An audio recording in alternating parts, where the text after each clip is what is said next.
Have you ever met someone who can't stand small talk? When you ask them, "How are you?" they don't want to hear good. They want to hear your fears, your dreams, your late night thoughts, the things you never say out loud. They crave depth, not because they're intense, but because surface level conversations feel like trying to breathe through a straw. People who love deep conversations often live inside their minds. They think in emotions, in meaning, in layers.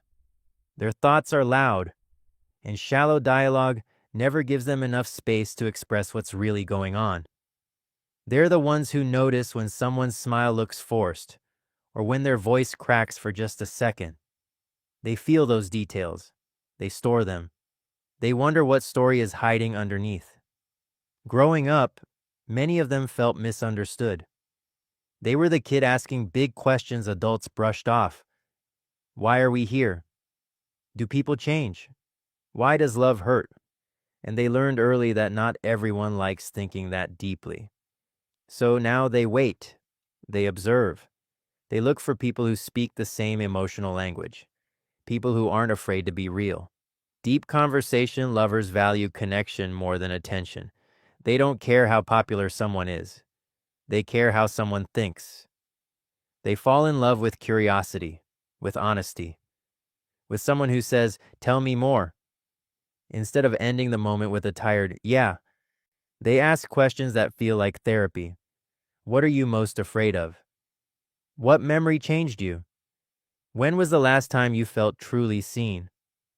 They want to know the things that built you and the things that broke you, not to judge you, but to understand the world through your eyes. And when they share something about themselves, it's never random, it's a test. They're saying, "Here's a piece of my truth. Can you hold it gently?" Because deep conversation people are often the ones who've been dismissed before, told they were too emotional or too intense. So they protect their vulnerability carefully. They hide their depth until someone proves they can swim there too. And here's the beautiful part.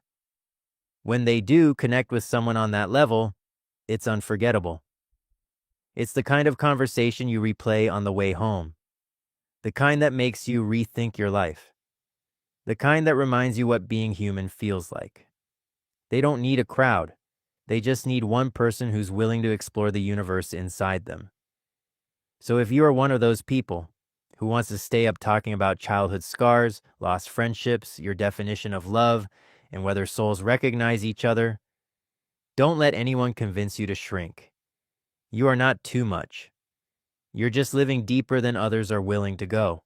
And when you finally find someone who looks back at you with the same hunger for connection, you'll realize there was never anything wrong with you. You were just waiting for the right depth to fall into. Because some hearts aren't meant for small talk, they're meant for galaxies.